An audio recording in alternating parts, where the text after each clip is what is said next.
तो कैसे हैं आप सब लोग। काफ़ी टाइम बाद हमारे चैनल पे वीडियो आई है। तो इस वीडियो में हम डिस्कस करने वाले हैं जैसा कि डीएलएड की जो एंट्रेंस की डेट है वो है ना एक्सचेंज हो चुकी है। जो डेट क्या है डीएलएड की, अब 30 जून है। ठीक है, 30 जून 2022। ठीक है, डेट एक्सचेंज हो चुकी है। अब जैसे जैसे आपके पास जो आज हमारी डेट है वो आज डेट क्या है आपकी है 4 जून। ठीक है, आपके पास 25 डेज है ना, 25 डेज बचे हैं। इन 25 डेज में 25 दिन में आपको ऐसा क्या करना चाहिए जो आपका एंट्रेंस क्रैक हो जाए। ठीक है, मैं आपको कुछ ऐसी टिप्स बताने वाला हूं, अगर आप वो फॉलो करते हो तो आपका इंशाल्लाह जो एंट्रेंस है वो क्रैक हो जाएगा। और उसके बाद जब आपका एंट्रेंस हो जाएगा उसके बाद हम इंटरव्यू से भी रिगार्डिंग वीडियो डालेंगे अपने इस चैनल पे कि किस तरीके से क्वेश्चन पूछे जाते हैं इंटरव्यू में और कैसे आपको उन क्वेश्चंस का आंसर देना है और किस तरीके से सब्जेक्ट से रिगार्डिंग अलग अलग टाइप के क्वेश्चन आपसे पूछे जाएंगे। ठीक है, तो देखो 25 जो डेज बचे हैं इनमें आपको पढ़ना क्या है। अब आप वो छोड़ दीजिए कि करंट अफेयर पढ़ रहे हैं, ठीक है, एक एक टॉपिक कवर कर रहे हैं, वो बिल्कुल छोड़ दीजिए। सबसे पहले आप प्रीवियस ईयर लगाइए। क्या लगाइए?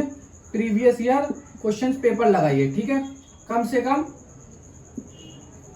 5 ईयर्स के। ठीक है, 5 ईयर्स के आप प्रीवियस ईयर के क्वेश्चन पेपर लगा लीजिए। उसके बाद आप देखिए 170 में से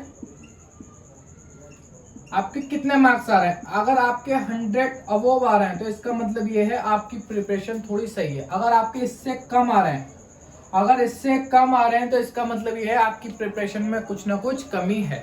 ठीक है, पहली बात। दूसरी बात ये, अब आपको पढ़ना कैसे चाहिए। जैसे बहुत से स्टूडेंट्स के मेरे पास कमेंट आ रहे हैं, लगभग बहुत कमेंट आ रहे हैं जिसका मैं बता नहीं सकता हूँ। मैं सभी कमेंट्स का रिप्लाई भी इंशाल्लाह देता हूं। तो बहुत से बच्चे पूछ रहे हैं करंट अफेयर कितनी पढ़े हैं, कौन सी करंट पढ़नी चाहिए।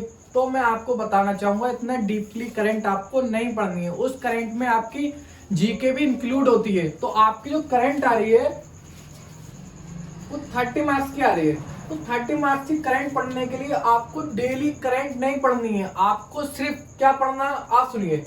एक राइटर है स्पीडी, ठीक है, स्पीडी की एक बुक आती है ईयरली। ठीक है, इसकी जो बुक्स आती हैं स्पीडी की, स्पीडी बहुत अच्छा राइटर है करंट अफेयर की दुनिया में। अगर आप स्पीडी की बुक्स लेते हैं तो इसकी मंथली भी आती है, हर मंथ की अलग अलग बुक आती है, बट इसकी एक ईयरली भी बुक आती है जो पूरे साल की होती है। तो आप करंट अफेयर ले लीजिए स्पीडी की पूरे साल की। ठीक है, अगर आप उससे थोड़ा थोड़ा मोटा मोटा भी पढ़ लेते हैं तो भी आपका कवर हो जाएगा। अब आपको पढ़ना क्या क्या करंट अफेयर में वो सुनिए। आपको सबसे पहले करंट अफेयर में ओलंपिक्स जो हुए थे, ओलंपिक्स के गेम जो हुए थे वो पढ़ने हैं।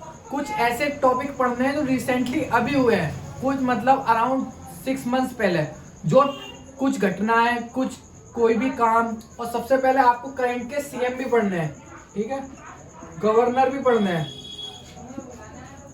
ठीक है, इंडिया में कितने सीएम है, गवर्नर और हमारे जो सेंट्रल मिनिस्टर है, ठीक है, केंद्रीय मंत्री,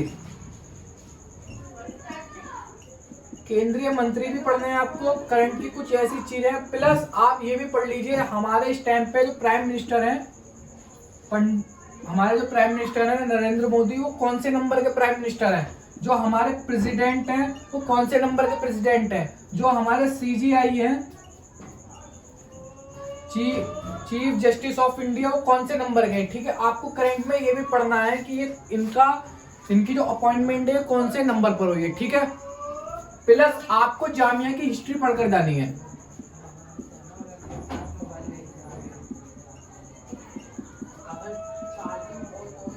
आपको जामिया का इतिहास पढ़कर जाना है, प्लस जामिया के चांसलर के बारे में भी पढ़ना है। किसके बारे में पढ़ना है? जामिया के कुलपति,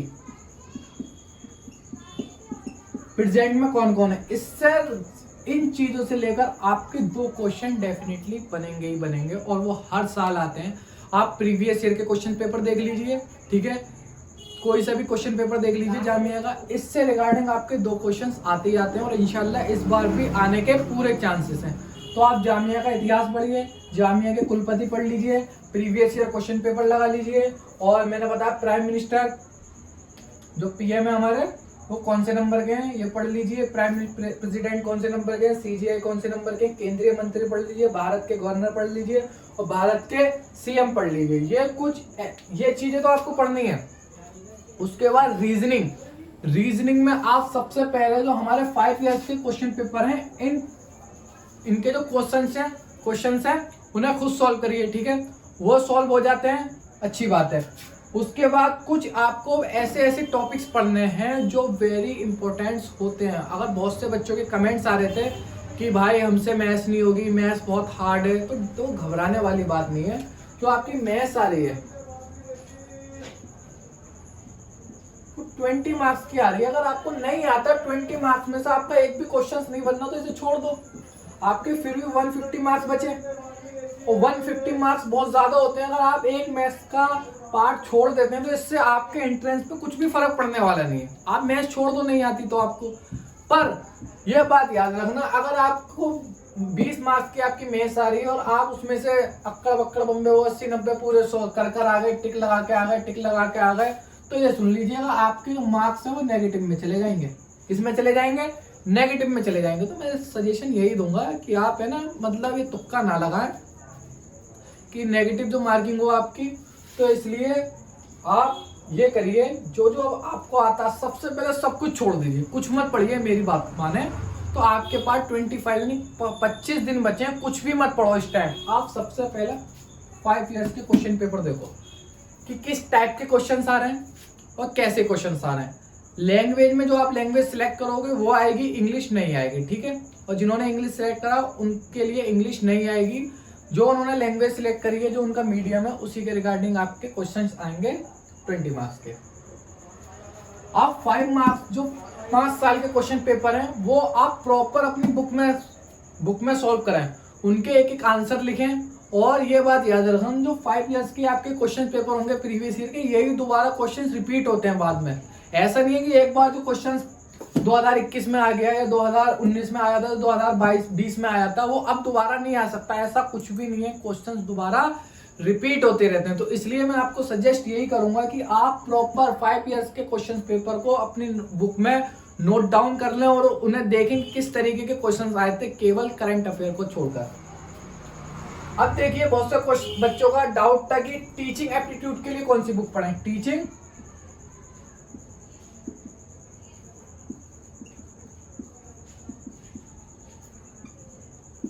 टीचिंग एप्टीट्यूड के लिए क्या पढ़ें? तो देखो, आप है ना जामिया में, अगर किसी के पास जो मतलब दिल्ली में रहता है वो जामिया जा सकता है, जो दिल्ली में नहीं रहता तो ऑनलाइन भी बुक्स परचेज कर सकता है। टीचिंग एप्टीट्यूड की एक स्पेशल बुक आती है, वो भी डीएलएड वालों के लिए, डीएलएड एंड बीएड वालों के लिए। वो आपको मिल जाएगी गेट नंबर जामिया का शायद 4 है, मकतब है वहाँ। आपको 7 जितनी भी बुक्स होंगी जामिया के एंट्रेंस से रिगार्डिंग, सारी बुक्स आपको वहीं मिलेंगी। जामिया के गेट नंबर 4 पर आप किसी से भी पता कर सकते हैं, मकतब, ठीक है।